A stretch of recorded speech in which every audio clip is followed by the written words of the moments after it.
Hello friends, कैसे हैं आप? Hope everything is going well. तो हम लोग की जो सीरीज़ चल रही है फोक पेंटिंग्स, लोक चित्रकारी, इसमें हमने फर्स्ट लेक्चर कंप्लीट कर दिया है जिसमें हमने कुछ स्टेट्स कवर कर दिए हैं। तो आज का जो सेकंड लेक्चर है, बाकी की पेंडिंग स्टेट इसमें कवर हो जाएंगे, कंप्लीट हो जाएगा इसमें। ठीक है, अगर आपने फर्स्ट लेक्चर नहीं देखा तो please go through the first lecture, वहाँ पर आपको काफ़ी चीज़ें मिलेंगी सीखने के लिए फोक पेंटिंग्स के बारे में। चलिए स्टार्ट करते हैं आज। तो पहला स्टेट है उड़ीसा। तो उड़ीसा की जो पेंटिंग है, कौन कौन सी पेंटिंग्स होती है देखते हैं। पट्टचित्र चित्रकला, पट्टचित्र चित्रकला ये कहाँ से संबंधित है? ये है उड़ीसा राज्य से। यह उड़ीसा और पश्चिम बंगाल की एक पारंपरिक चित्रकला है। कौन कौन से स्टेट की है? उड़ीसा और पश्चिम बंगाल की। यह आमतौर पर कपास पर, किस पर होती है? कपास पर हिंदू पौराणिक आख्यानों और लोक कथाओं को चित्रित करने वाली स्क्रॉल चित्रकला है। इस पर होती है कपास पर। ये पॉइंट आपको याद रखना है। सेकंड पॉइंट, यह हिंदू पौराणिक कथाओं पर आधारित है और विशेष रूप से जगन्नाथ और वैष्णव संप्रदाय से प्रेरित है। ठीक है, किस पर आधारित है? ये पौराणिक कथाओं पर और जगन्नाथ और वैष्णव संप्रदाय पर से ये प्रेरित है।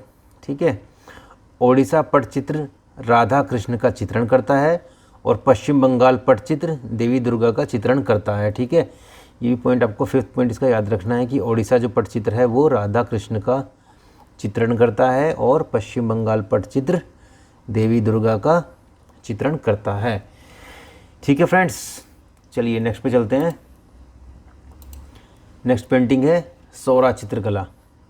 सोरा चित्रकला, देखो सिंपल क्वेश्चन आएगा, सोरा चित्रकला किस स्टेट से संबंधित है? तो ये उड़ीसा राज्य से संबंधित है। यह उड़ीसा राज्य की सोरा जनजातियों से जुड़ी दीवार भित्ति चित्रों की एक शैली है। ठीक है, कौन सी जनजाति करती है इसको? सोरा जनजाति। सोरा दीवार चित्रों को ईटालोन या इकोन्स या एकॉन्स कहा जाता है और ये सोरा के मुख्य देवता एडिटल को समर्पित है। ठीक है, तो ये जो पेंटिंग है इस टाइप की, ये सोरा दीवार चित्रों को क्या बोलते हैं? ईटालोन या एकॉन्स। ठीक है, और ये कौन करती है? सोरा जनजाति। सोरा चित्रकला के नाम से ये जानी जाती है और ये ओडिशा राज्य से संबंधित है। ठीक है फ्रेंड्स, तो ये इसके 2-3 पॉइंट है जो आपको याद रखने हैं। चलिए नेक्स्ट पे चलते हैं। नेक्स्ट है रावण छाया या रॉक शेल्टर चित्रकला।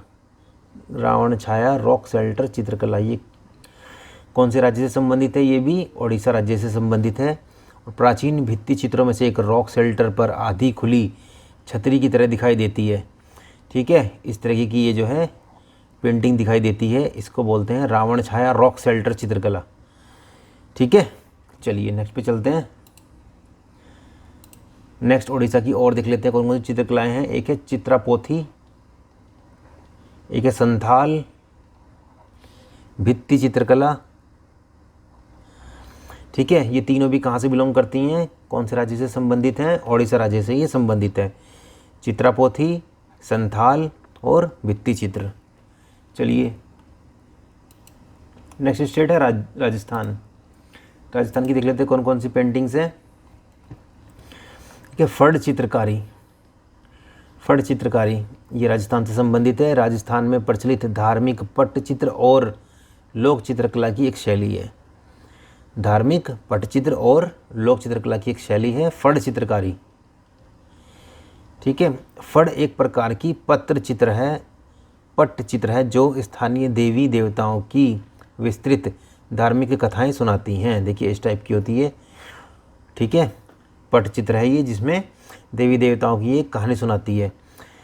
इस कला के पारंपरिक उदाहरण हैं देवनारायण की फड़ जो 30 फीट की है और पाबूजी की फड़ जो 15 फीट की है। ठीक है, इस टाइप की ये चित्रकारी है जिसमें स्थानीय देवी देवताओं को का विस्तृत धार्मिक कथाएं ये एक्सप्लेन करती है, इस टाइप की पेंटिंग। ठीक है, इसको बोलते हैं फड़ चित्रकारी जो राजस्थान राज्य से संबंधित है। ठीक है, चलिए नेक्स्ट पे चलते हैं। नेक्स्ट पेंटिंग है पछवाई चित्रकला। पछवाई चित्रकला क्या है? पिछवाई चित्रकला एक शैली है जिसकी उत्पत्ति 400 वर्ष पहले राजस्थान में उदयपुर के पास नाथाद्वारा शहर में हुई थी। नाथाद्वारा शहर में हुई थी जो उदयपुर के पास है, और ये 400 वर्ष पहले हुई थी राजस्थान में। ठीक है, तो ये एक पॉइंट आपको याद रखना है। सीधा क्वेश्चन आएगा, पिछवाई चित्रकला किस शहर से, है ना, संबंधित है, तो उसमें एक ऑप्शन होगा उदयपुर। या किस राज्य से संबंधित है, तो उसमें एक ऑप्शन होगा राजस्थान। ठीक है, तो ये आपको याद रखना है। चलिए नेक्स्ट पे चलते हैं। नेक्स्ट है राजस्थान की मंडाना चित्रकला। मंडाना चित्रकला क्या है? मीनाओं के सदियों पुराने जनजाति समुदाय मंडाना के पहले चित्रकार हैं। जो मीना जनजाति है, जनजाति समुदाय हैं, वो मंडाना चित्रकार हैं। ठीक है, वो क्या है? पुराने मंडाना चित्रकार हैं। दीवारों और फर्श पर होती है ये मंडाना चित्रकला। किस पर होती है? दीवारों और फर्श पर। ठीक है, चित्रित करने की मुख्य मान्यता घर में दिव्यता का स्वागत करना और बुरी शक्तियों से दूर रहना है। ठीक है, दिव्यता का स्वागत करना और बुरी शक्तियों से दूर रहना, इसके लिए ये जो है मंडाना चित्रकला की जाती है दीवारों और फर्श पर। जो कहाँ से संबंधित है? ये है राजस्थान से। ठीक है फ्रेंड्स, चलिए नेक्स्ट पे चलते हैं। नेक्स्ट है कजली चित्रकला। कहाँ होती है कजली चित्रकला? ये राजस्थान के पूर्वी भाग से उत्पन्न चित्रकला का एक प्राचीन रूप है। कहाँ से निकला है? राजस्थान के पूर्वी भाग से। कजली शब्द का मतलब है काजल, जिसका अर्थ है कार्बन ब्लैक। ठीक है, कजली शब्द काजल से बना है, जिसका अर्थ है कार्बन ब्लैक। ठीक है फ्रेंड्स, तो इस टाइप की जो है चित्रकला होती है। तो सीधा आ जाएगा कजली चित्रकला किस राज्य से संबंधित है? ये राजस्थान राज्य से संबंधित है। कजली शब्द का मतलब क्या होता है या अर्थ क्या होता है? इसका अर्थ होता है काजल या कार्बन ब्लैक। ठीक है, चलिए नेक्स्ट पे चलते हैं। नेक्स्ट पेंटिंग है राजस्थान की बगरू प्रिंटिंग। बगरू प्रिंटिंग क्या है? यह राजस्थान के बगरू में छिपा द्वारा अपनाई जाने वाली प्राकृतिक रंगों द्वारा की जाने वाली हैंड ब्लॉक प्रिंटिंग का एक रूप है। ये हैंड ब्लॉक है, एक ब्लॉक से ये प्रिंटिंग करते हैं। ठीक है, तो इसको बोलते हैं बगरू प्रिंटिंग, जो राजस्थान राज्य के बगरू में की जाती है। ठीक है फ्रेंड्स, चलिए नेक्स्ट पे चलते हैं, इसलिए इसका नाम बगरू प्रिंटिंग भी है। चलिए नेक्स्ट पे चलते हैं। नेक्स्ट है सांगानेरी प्रिंटिंग। सांगानेरी प्रिंटिंग क्या है? ये भी हैंड ब्लॉक प्रिंटिंग है। ये देखो, ये ब्लॉक लिया हुआ है इसने हाथ में। हैंड ब्लॉक प्रिंटिंग की एक विधि है और इसकी उत्पत्ति राजस्थान के सांगानेरी गांव में हुई थी। सांगानेरी गांव में हुई थी, इसलिए इसका नाम है सांगानेरी प्रिंटिंग, जो राजस्थान राज्य से संबंधित है। ठीक है, तो इसके ये 2 पॉइंट आपको याद रखने हैं। और थर्ड पॉइंट है ये हैंड ब्लॉक प्रिंटिंग है। ठीक है फ्रेंड्स, चलिए नेक्स्ट और देख लेते हैं राजस्थान के कुछ अन्य प्रसिद्ध कलाएं देख लेते हैं। लघु कला, मीनाकारी, जयपुर कला, मारवाड़ा कला, मेवाड़ कला, बीकानेर कला, बूंदी और कोटा, किशनगढ़, धेनु, कावड़, मोलेला, टेराकोटा और जोगी। ठीक है, तो इससे रिलेटेड कोई भी क्वेश्चन आ सकता है और दे सकता है कि राजस्थान से रिलेटेड कौन सी कला नहीं है। 3 ही हो जाएंगी, एक कुछ और दे देगा वो। ठीक है, तो ये आपको फाइंड आउट करना है कि कौन कौन सी राजस्थान से बिलोंग करती हैं कलाएं और कौन कौन सी नहीं करती। ठीक है, चलिए नेक्स्ट पे चलते हैं। नेक्स्ट है तमिलनाडु। तमिलनाडु की देख लेते हैं कौन कौन सी पेंटिंग्स हैं। ये हैं तंजावुर या तंजौर चित्रकला। कौन कौन सी है? तंजावुर या तंजौर चित्रकला। इसकी उत्पत्ति कब हुई थी? 17वीं शताब्दी में तंजावुर के मराठा शासकों के संरक्षण में हुई और महाराजा सरफोजी द्वितीय के अधीन विकसित हुई। ठीक है, कब विकसित हुई ये? महाराजा सरफोजी द्वितीय के अधीन ये विकसित हुई और 17वीं शताब्दी में तंजावुर के मराठा शासकों के संरक्षण में इसकी उत्पत्ति हुई, इसलिए इसका नाम तंजावुर या तंजौर पेंटिंग भी इसको कहते हैं। ठीक है, ये इसकी पॉइंट याद रखनी है आपको, 2 पॉइंट्स। इन्हें स्थानीय तौर पर पलागाई पदम के नाम से भी जाना जाता है। किसके नाम से? पलागाई पदम के नाम से भी इसको जाना जाता है, क्योंकि यह मुख्य रूप से ठोस लकड़ी के तख्तों पर किया जाता है। ठीक है, तो सीधा आ जाएगा ठोस लकड़ी के तख्तों पर की जाने वाली पेंटिंग कौन सी है? 4 ऑप्शन होंगे, उसमें सही होगा तंजावुर या तंजौर पेंटिंग जो है वो की जाती है ठोस लकड़ी के तख्तों पर। बालकृष्ण और भगवान राम और अन्य देवी देवता, संत और हिंदू पौराणिक कथाओं के विषय तंजौर चित्रों में लोकप्रिय विषय हैं। ठीक है, तो इस टाइप की पेंटिंग होती है ये, इसको बोलते हैं तंजावुर चित्रकला, जो तमिलनाडु राज्य से संबंधित है। ठीक है फ्रेंड्स, चलिए नेक्स्ट पे चलते हैं। नेक्स्ट पेंटिंग है सतन वासल गुफा या अरिवर कोइल चित्रकला। यह जैन संवसरण विषय पर आधारित है। किस पर आधारित है? जैन संवसरण विषय पर यह आधारित है। देखो इस टाइप की पेंटिंग होती है। ये भित्ति चित्र बाघ और अजंता के चित्रों से बहुत मिलते जुलते हैं। ठीक है, जो बाघ और अजंता की गुफाएं हैं जिसके बारे में हमने पढ़ा था पहले, उससे ये जो चित्र हैं ये बहुत मिलते जुलते हैं। और ये कहाँ से बिलोंग करती हैं, किस राज्य से बिलोंग करती है ये चित्रकारी? ये बिलोंग करती है तमिलनाडु से। ठीक है फ्रेंड्स, और ये जैन समवसरण पर आधारित है, ये आपको याद रखना है। चलिए नेक्स्ट पे चलते हैं। नेक्स्ट है तमिलनाडु की कुछ अन्य प्रसिद्ध चित्रकलाएँ भी हैं, देख लेते हैं कौन कौन सी हैं। एक है अभ्रक चित्रकला और दूसरी है भित्ति चित्र। ठीक है, ये दो आपको याद रखनी है, ये भी तमिलनाडु राज्य से संबंधित हैं। चलिए नेक्स्ट है तेलंगाना की देख लेते हैं कौन कौन सी चित्रकारी है। तेलंगाना की है चेरियाल स्क्रॉल चित्रकला या नक्काशी कला। यह नक्काशी परिवार द्वारा प्रचलित तेलंगाना की एक लुप्त होती कला है। नक्काशी परिवार द्वारा प्रचलित हुई थी ये कला और अभी ये लुप्त होने की कगार पे है। ठीक है, इसे 2007 में भौगोलिक संकेत जीआई का दर्जा प्राप्त हुआ। ठीक है, ये 2 पॉइंट याद रखने हैं आपको। चेरियाल स्क्रॉल चित्रकला कहाँ से संबंधित है? आ जाएगा सीधा, ये तेलंगाना से संबंधित है। ठीक है फ्रेंड्स, चलिए नेक्स्ट पे चलते हैं। नेक्स्ट है तेलंगाना की कलमकारी चित्रकला तेलंगाना की। यह प्राकृतिक रंगों का उपयोग करके इमली की कलम से सूती या रेशमी कपड़े पर हाथ से की जाने वाली चित्रकला की एक प्राचीन शैली है। ठीक है, तो ये जो कपड़ा है ये सूती है या रेशमी है, इस पर जो है हाथ से की जाने वाली चित्रकला की एक शैली है जिसको कलमकारी चित्रकला कहते हैं। और इस कला में 23 चरण शामिल हैं। ठीक है, इसमें 23 चरण शामिल हैं। ये सूती या रेशमी कपड़े पर की जाती है, इमली की कलम से की जाती है और ये कलमकारी चित्रकला इसको बोलते हैं क्योंकि ये इमली की कलम से की जाती है और ये बिलोंग करती है तेलंगाना राज्य से। चलिए और देख लेते हैं कुछ तेलंगाना राज्य की कुछ अन्य प्रसिद्ध चित्रकलाएं हैं। पहली है निर्मल कला और है डेगनी चित्रकला।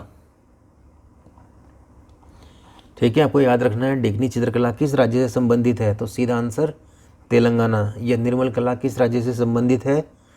तेलंगाना। ठीक है फ्रेंड्स, चलिए नेक्स्ट पे चलते हैं। नेक्स्ट देख लेते हैं उत्तर प्रदेश की कौन कौन सी पेंटिंग और चित्रकलाएँ हैं, है ना।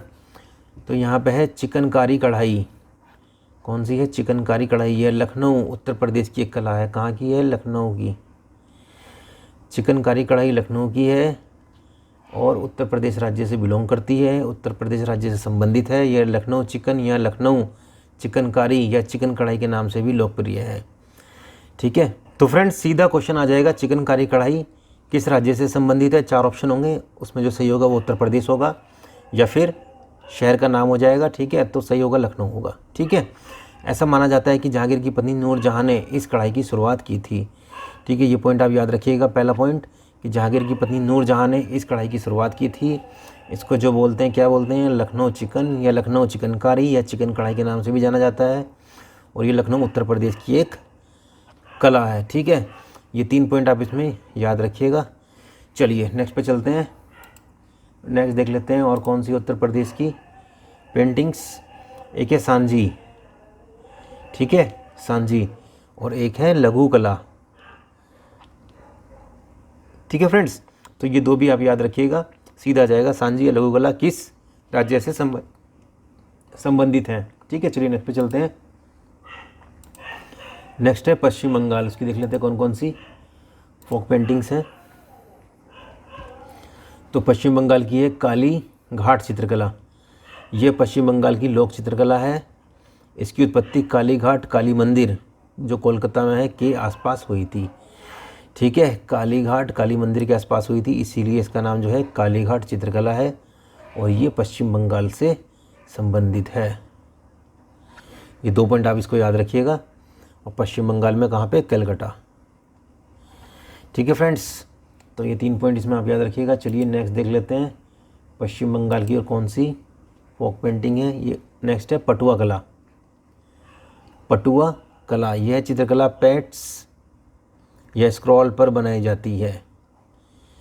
ठीक है, और स्क्रॉल चित्रकार या पटुआ पीढ़ियों से भोजन या पैसे के बदले में अपनी कहानियाँ गाने के लिए विभिन्न शहरों की यात्रा करते रहे हैं। ठीक है, तो स्क्रॉल चित्रकार या पटुआ जिसको बोलते हैं वो पीढ़ियों से भोजन या पैसे कमाने के लिए अपनी कहानी गाते हैं। ठीक है, और अलग अलग शहरों की यात्रा करते हैं। उनको पैट्स बोला जाता है या स्क्रॉल बोला जाता है। ठीक है, या पटुआ उनको बोला जाता है। ठीक है फ्रेंड्स, तो ये आपको याद रखना है। पटुआ कला कहाँ से, किस राज्य से संबंधित है? ये संबंधित है पश्चिम बंगाल से। ठीक है, चलिए नेक्स्ट पे चलते हैं। नेक्स्ट है कुछ अन्य चित्रकलाएं हैं जो पश्चिम बंगाल की है। चकसूदन, मिदनापुर की लोक चित्रकला, बंगाल स्क्रॉल, संथाल बिहार और झारखंड की है जो वहाँ पे है ना, ये 4th। तो ये आपको याद रखनी है कि ये भी अन्य परिचित चित्रकलाएं हैं जो पश्चिम बंगाल से भी संबंधित हैं। और ये जो है संथाल, ये बिहार और झारखंड से भी संबंधित है और पश्चिम बंगाल से भी ये संबंधित है। चलिए अन्य लोक कला, शिल्प एवं चित्रकारी देख लेते हैं कौन कौन सी हैं। सबसे पहले है राजपूत चित्रकला शैली। ठीक है, देख लेते हैं इसके बारे में। राजपूत चित्रकला शैली के बारे में देख लेते हैं। राजस्थानी चित्रकला शैली राजपूत चित्रकला का दूसरा नाम है। ठीक है, राजपूत चित्रकला शैली को राजस्थानी चित्रकला शैली भी कहते हैं। आपको ये याद रखना है पॉइंट। और इसमें जो है इसको कैसे वर्गीकृत किया गया है, कैसे क्लासिफाइड किया गया है। Mewar school, Kishangarh school, Bundi school, Amber Jaipur school, Marwar school, Kota school, Bikaner school और जोधपुर स्कूल। ठीक है, ये शैली है इसकी जो अलग अलग टाइप्स में राजपूत चित्रकला शैली को दर्शाती हैं। ठीक है फ्रेंड्स, ये आपको याद रखनी है। चलिए नेक्स्ट देख लेते हैं। नेक्स्ट है बानी थानी पेंटिंग। क्या है बानी थानी पेंटिंग? ये बानी थानी पेंटिंग है किशनगढ़ की चित्रकला शैली। कहाँ की? किशनगढ़ चित्रकला शैली की एक भारतीय पेंटिंग है। इसकी रचना निहाल चंद ने की थी। ठीक है, किसने की थी इसकी रचना? निहाल चंद ने की थी और इसे भारत की मोनालिसा का नाम दिया गया है। ठीक है, इसको किसका नाम दिया गया है? भारत की मोनालिसा। ये जो पेंटिंग है ये भारत की मोनालिसा है। ठीक है, ये आपको याद रखना है। इसकी रचना निहाल चंद ने की थी और किशनगढ़ चित्रकला शैली पर ये आधारित है, बानी थानी पेंटिंग। ठीक है फ्रेंड्स, चलिए नेक्स्ट पे चलते हैं। नेक्स्ट है पहाड़ी चित्रकला। क्या है पहाड़ी चित्रकला? लघु चित्रकला और पुस्तक चित्रण की शैली है जो भारत में हिमालय की तलहटी के स्वतंत्र राज्यों में विकसित हुई है। ठीक है, कौन कौन से भाग हैं इसके, कौन कौन से पार्ट्स हैं? बसोहली, गुलेर और कुल्लू पेंटिंग, ये सब इसके पार्ट्स हैं। ठीक है, कहाँ पे होती है ये पहाड़ी चित्रकला? हिमालय की तलहटी के स्वतंत्र राज्यों में इसका विकास हुआ है। ठीक है, ये एक पॉइंट है आपको याद रखना है जो। ठीक है फ्रेंड्स, चलिए नेक्स्ट पे चलते हैं। इसके पार्ट्स भी आप याद रखिएगा, बसोहली, गुलेर और कुल्लू पेंटिंग। ठीक है, चलिए नेक्स्ट पे चलते हैं। नेक्स्ट है थांग का चित्रकला। ये कहाँ हुई है विकसित? सिक्किम बौद्ध धर्म का एक हिस्सा है। थांग का चित्रकला किसका हिस्सा है? सिक्किम बौद्ध धर्म का एक हिस्सा है और इसे पारंपरिक तिब्बत शैली में चित्रित किया गया है। ये जो है तिब्बत शैली में चित्रित है। यह बुद्ध और उनकी शिक्षाओं के साथ साथ अन्य देवताओं और बोधिसत्वों को चित्रित करने का एक महत्वपूर्ण उपकरण है। ठीक है, बुद्ध और उनकी शिक्षाओं के को जो है चित्रित करती है थांग का चित्रकला, जो सिक्किम बौद्ध धर्म का एक हिस्सा है। ठीक है फ्रेंड्स, चलिए नेक्स्ट पे चलते हैं। नेक्स्ट है बोधिसत्व पद्मपानी। बोधिसत्व पद्मपानी, यह अजंता की गुफाओं में गुफा संख्या 1 की एक चित्रकला है। ठीक है, कहाँ की चित्रकला है? अजंता की गुफाओं में, जो गुफा संख्या 1 है उसकी चित्रकला है बोधिसत्व पद्मपाणि। अजंता और सितनवासल की चित्रकला सबसे प्रारंभिक बौद्ध और जैन भित्ति चित्र हैं। ठीक है, ऊंचा माथा, झुकी हुई आंखें जैसी सुंदर विशेषताएं गरिमा और शांत ध्यान की चित्र दर्शाती हैं। ठीक है, गरिमा और शांत ध्यान का चित्र दर्शाती हैं, जिसमें ऊंचा माथा और झुकी हुई आंखें जैसी सुंदर विशेषताएं दिखाई गई हैं। ठीक है, ये अजंता गुफाओं में गुफा संख्या 1 में 1 की चित्रकला है, बोधिसत्व पद्मपाणि, ये याद रखिएगा आप। चलिए नेक्स्ट पे चलते हैं। नेक्स्ट है मार्गोमगली। मार्गोमगली क्या है? यह केरल के कोट्टायम और त्रिशूल जिले के सीरियाई ईसाइयों की अनुष्ठानिक लोक कला है। ठीक है, अनुष्ठानिक लोक कला है ये। इसमें ये, चलिए नेक्स्ट पे चलते हैं। नेक्स्ट है अजरक। अजरक ये क्या है? ये सिंध यानी पाकिस्तान, कच्छ यानी गुजरात और बाड़मेर यानी राजस्थान में पाए जाने वाले ब्लॉक मुद्रित शॉल और टाइल्स का एक अनूठा रूप है। ठीक है, तो ये देखो इस टाइप का है, ये इस टाइप की पेंटिंग है। कहाँ कहाँ पाई जाती है? सिंध, पाकिस्तान, कच्छ, गुजरात और बाड़मेर राजस्थान में पाए जाने वाले ब्लॉक मुद्रित शॉल और टाइल्स का एक अनूठा रूप है, जो जिसको बोलते हैं अजरक। ठीक है, इस टाइप की इसमें चित्रकारी होती है। चलिए नेक्स्ट पे चलते हैं। नेक्स्ट है श्रीलंका में गुफा चित्र। कौन कौन सी पेंटिंग्स है वहाँ पे? सिगिरिया भित्ति चित्र और दाम्बुला, ये 2 याद रखने हैं आपको। कहाँ पाए जाते हैं दाम्बुला और सिंगिरिया भित्ति चित्र पेंटिंग्स? ये पाई जाती हैं श्रीलंका में। जो गुफा में चित्र हैं उनके पेंटिंग्स के टाइप्स हैं ये। ठीक है फ्रेंड्स, चलिए अन्य लोक कला, शिल्प एवं चित्रकारी देख लेते हैं। अरुणाचल प्रदेश की है थांग का चित्रकारी, जो बौद्ध भगवान से संबंधित है। असम की है असमिया पट्टचित्र। मणिपुर की है पत्थर के काले बर्तन, लकड़ी पर नक्काशी। पंजाब की मडवॉल पेंटिंग या चौक पुराना। उत्तराखंड की है Garhwal school of arts. Jammu और कश्मीर की पेपर माचे या बशोली। लेह लद्दाख की है तिब्बती और थांग का कला। ठीक है फ्रेंड्स, कुछ और हैं वो देख लेते हैं। कुछ अन्य लोकप्रिय कढ़ाई शैली हैं। भित्ती कढ़ाई उदयपुर राजस्थान, कमल कढ़ाई आंध्र प्रदेश, गोटा राजस्थान, चंबा रुमाल हिमाचल प्रदेश, बन्नी या हीर भारत ये गुजरात में होती है, कारचोबी राजस्थान, खनींग मेघालय में, कोड़ी कर्नाटक में, फुलकारी पंजाब में, जरदोजी उत्तर प्रदेश में। ठीक है फ्रेंड्स, तो इस टाइप की जो है ये लोकप्रिय कढ़ाई शैली हैं। तो आज के लिए फ्रेंड्स इतना ही, मिलते हैं आपसे नेक्स्ट लेक्चर में। तब तक के लिए thank you so much and keep learning.